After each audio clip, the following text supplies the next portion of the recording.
పచ్చని చెట్లు, రంగురంగుల పూల మొక్కలు, ఆహ్లాదాన్ని పంచే ప్రకృతి సోయగం. ఇదంతా నాణ్యానికి ఒకవైపు మాత్రమే. ఆ పచ్చని పూల మొక్కల మాటునే కాటు వేసే కాలనాగులు సైతం ఉంటాయి. అదును చూసి దాడి చేసే క్రూర మృగాలకు కొదవేలేదు. కానీ క్రూర మగాళ్లు ఉంటారని ఆమె ఊహించలేకపోయింది. మనిషి రూపంలో ఉన్న ఆ మృగాల దాడికి బలైపోయింది. కానీ తప్పు చేసిన వాళ్ళు ఎన్నటికీ తప్పించుకోలేరన్నట్లు ఆ కామాంధులకు కఠిన శిక్ష పడింది. ఆ అభాగ్యురాలి కుటుంబానికి కాస్త ఉపశమనం లభించింది.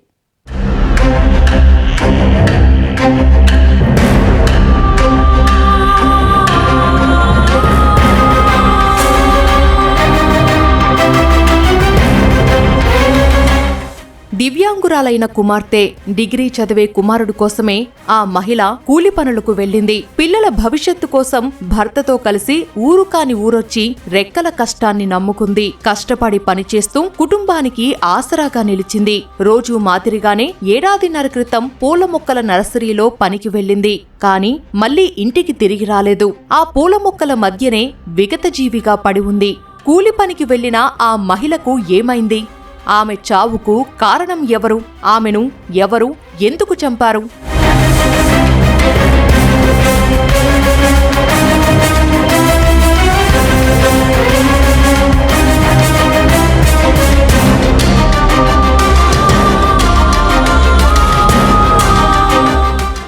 సరిగ్గా ఏడాదిన్నర క్రితం తూర్పుగోదావరి జిల్లా కడియం నర్సరీలో సంచలనం రేకెత్తించిన మహిళపై అత్యాచారం చేసి హత్య చేసిన కేసులో కోర్టు 4 నిందితులకు జీవిత ఖైదు విధించింది. అత్యంత దారుణానికి ఒడిగట్టిన నిందితులు చనిపోయే వరకు జైలులోనే ఉంచాలంటూ న్యాయమూర్తి కీలక తీర్పు విధించారు.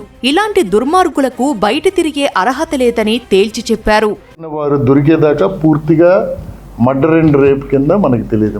ఎంఆర్ఓ దగ్గర వాళ్ళు సరెండర్ అవుతా ఈ కన్ఫెస్ చేశారు. ఈ ఎంటైర్ దీన్ని ప్రెషర్ పెట్టడం వల్ల అక్కడ ఉండే డైలీ వేజెస్ లేబర్ని మనం అందరినీ పిలిచి అడుగుతా పోతే అక్యూజ్డ్ భయపడి ఈ సరెంబ వచ్చి ఇదైపోయిన తర్వాత then we have taken all అక్కడ జరిగినటువంటి ఆ రోజు క్రైమ్ సీన్లో అక్కడ కాళ్ళ ఒడ్డున ఏదైతే మనం ఎవిడెన్స్ కలెక్ట్ చేసామో ఇప్పుడు మళ్ళీ అక్యూజ్డ్ దగ్గర ఎవిడెన్స్ కలెక్ట్ చేసుకొని ఇవి మ్యాచ్ చేసినప్పుడు వీళ్ళు 4 ఆ అక్యూజ్డ్ అని మనకు కన్ఫర్మ్ అయింది. కన్ఫర్మ్ అయిన తర్వాత ఆ ఎవిడెన్స్ ఫోరెన్సిక్ ఎవిడెన్స్ కానీ క్రైమ్ సీన్లో దొరికిన ఎవిడెన్స్ కానీ ఇవన్నీ కూడా కోర్టు వారికి ఇవ్వడం జరిగింది. ఇలాంటి క్రైమ్లో ఖచ్చితంగా నేరం జరిగిన వెంటనే మనము శిక్ష కూడా విధించినట్టయితే అప్పుడు సమాజంలో ఒక మెసేజ్ ఇవ్వగలుగుతామని చెప్పి ఫాస్ట్ ట్రాక్లో పెట్టడం జరిగింది. ముద్దాయిల్ని అలాగే సాక్షుల్ని టైం టు టైం ప్రొడ్యూస్ చేసి వారు కోర్టుకి హాజరయ్యేటట్టు చేసి మనము 11 monthsలో మొత్తం అంతా కంప్లీట్ అయిపోయింది. ట్రయల్ కూడా కంప్లీట్ అయిపోయింది. అయిపోయిన తర్వాత court has taken 2 months to give 3 months to give judgement. తీర్పు అందరికీ కూడా లైఫ్ ఇంప్రిజన్మెంట్, 4 ముద్దాయిలకి కూడా లైఫ్ ఇంప్రిజన్మెంట్. కొత్త బిఎన్ఎస్ చట్టంలో లైఫ్ ఇంప్రిజన్మెంట్ అంటే టిల్ డెత్, వారు చనిపోయేదాకా కూడా వారికి జీవిత ఖైదు విధించడం జరిగింది.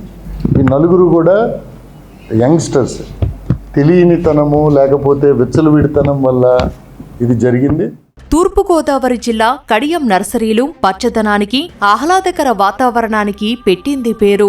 స్థానికులతో పాటు వివిధ ప్రాంతాల నుంచి వలస వచ్చి కూలీలు పనిచేస్తుంటారు. అలా ఒడిశా నుంచి వచ్చిన దంపతులు వలస వచ్చి అక్కడ పనులు చేసుకుంటున్నారు. వీరికి దివ్యాంగురాలైన కుమార్తెతో పాటు డిగ్రీ చదివే కుమారుడు ఉన్నారు. 2024 అక్టోబర్ 15వ తేదీన మహిళ కూలి పని ముగించుకుని ఇంటికి వెళ్తుండగా బుర్రిలంకకు చెందిన దేవర యేసు, విలుబుడి ప్రవీణ్, జయప్రసాద్తో పాటు పొట్టిలంకకు చెందిన దాసరి సురేష్ మహిళను అటకాయించి అత్యాచారం చేశారు. తీవ్రంగా ప్రతిఘటించిన ఆమెను హత్య చేసి పంట కాలవలో పడేశారు. పోలీసులు కేసు నమోదు చేసుకుని విచారణ చేపట్టగా చొప్పెళ్ల లాకుల వద్ద మహిళ మృతదేహం లభించింది. 15 రోజుల్లో నిందితులను పట్టుకున్న పోలీసులు 11 నెలల్లో విచారణ పూర్తి చేసి నిందితులకు శిక్ష పడేలా చేశారు. అదే ఆడపిల్లల మీద కానీ అలాగే మహిళల మీద కానీ జరిగే నేరాల పట్ల లేకపోతే ఇలాంటి నేరం చేసే ఆలోచన కూడా ఎవరికి రాకూడదు. వస్తే వారికి కూడా ఇలాంటి పనిష్మెంట్సే వస్తాయి. ఆల్రెడీ మరొక 2-3 కేసులు ఇలాంటివే ఇంతకుముందు జరిగినవి కూడా, మరొక కేసు కూడా we are keeping it in fast track. నేరాలని జీరో డౌన్ చేయాలి. ఎవరైనా నేరం చేసినా ఎలాంటి శిక్షలు పడతాయనేది ప్రజల్లోకి బలంగా తీసుకొని పోవాలి. భార్య చనిపోవడంతో దివ్యాంగురాలైన కుమార్తెను కుమారుడిని తండ్రి పోషిస్తున్నాడు. చనిపోయిన భార్య తిరిగి రాలేకపోయినా ఆమె పట్ల అత్యంత క్రూరంగా వ్యవహరించిన నిందితులకు శిక్ష పడటం ఆ కుటుంబానికి కొంత ఉపశమనం కలిగించింది.